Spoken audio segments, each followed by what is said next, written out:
امی شیطان کون ہے؟ اور اعوذ باللہ من الشیطان الرجیم پڑھنے کا کیا مطلب ہے؟ شیطان جو ہے اس کی اصل کہانی شروع ہوتی ہے جنت سے۔ شیطان جو تھا اس کا نام عزازیل تھا۔ شیطان کا اصل نام عزازیل تھا۔ وہ ایک بہت بڑا بزرگ جن تھا، عبادت کرنے والا تھا، اللہ کی اطاعت کرنے والا تھا۔ کبھی ایک لمحہ بھی اللہ کی عبادت کو نہیں چھوڑا، اطاعت کو نہیں چھوڑا، نافرمانی نہیں کی۔ مگر ایک دن اچانک کیا ہوا کہ اللہ تعالیٰ نے حضرت آدم علیہ السلام کو پیدا کیا۔ ان کو اللہ رب العزت نے اپنی روح پھونک دی اور سب جنت والوں کو، فرشتوں کو اور عزازیل کو حکم دے دیا کہ آپ حضرت آدم علیہ السلام کو سجدہ کریں۔ تمام فرشتوں نے سجدہ کیا مگر سوائے ابلیس کے، ابلیس عزازیل کے۔ اب عزازیل کو اللہ نے حکم دے دیا کہ تم ابلیس ہو، تم شیطان ہو، تم نافرمان ہو، ابھی کہ ابھی اس جنت سے نکل جاؤ، تم رون دیے گئے ہو، نکال دیے گئے ہو میری سلطنت سے۔ تو ایک دم شیطان بولا کہ مجھے تھوڑی مہلت چاہیے، قیامت تک میری زندگی کو لمبا کر دی۔ جیسے ہی ابلیس نے اللہ کی نافرمانی کی تو اس کو پہلا لقب ابلیس ملا۔ ابلیس کے لفظی معنی ہے مایوس کیا گیا، رون دیا گیا، نکال دیا گیا۔ اسی لیے شیطان اللہ کی رحمت سے ہمیشہ ہمیشہ کے لیے مایوس ہو گیا۔ وہاں سے ہی ابلیس شیطان جیسے لقب مل گئے کہ یہ شیطان ہے، یہ انسانوں کا دشمن ہے، یہ ابلیس ہے۔ اتنی عبادات کرنے کے باوجود بھی اس کا علم ناقص تھا، مزاج ناپاک تھا اور وہ غرور و تکبر میں مبتلا ہو گیا اور ناشکری کرنے والا تھا، اللہ کی ناشکری کرنے والا تھا، اللہ کے حکم کی تعمیل بجا نہیں لایا۔ شیطان نے اللہ سے کہا میں حضرت آدم علیہ السلام کو سجدہ کیوں کروں؟ آدم علیہ السلام مٹی سے بنائے گئے ہیں اور میں آگ سے بنایا گیا ہوں۔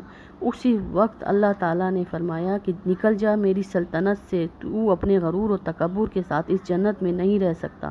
تو شیطان ہے، تو ابلیس ہے اور تو رون دیا گیا ہے، تو رجم ہے، نکال دیا گیا۔ پتھر رجیم کے نکلا ہے رجم سے، رجم کا مطلب ہے رون دیا گیا، پتھر مار کے نکال دیا گیا۔ اب شیطان نے اللہ سے مہلت مانگ لی، زندگی قیامت تک مانگ لی اور ساتھ ہی کہا کہ میں قسم کھاتا ہوں کہ میں انسانوں کی گمراہی کے لیے تیرے سیدھے راستے پہ بیٹھ جاؤں گا، آپ کے سچی راہ میں بیٹھ جاؤں گا، لوگوں کو سچے اور سیدھے راستے پہ نہیں جانے دوں گا اور ان کے آگے سے، ان کے پیچھے سے، ان کے دائیں سے، ان کے بائیں سے ان کو گھیر لوں گا اور آپ اکثر لوگوں کو ناشکرا پائیں گے، ناشکری کرنا والے پائیں گے۔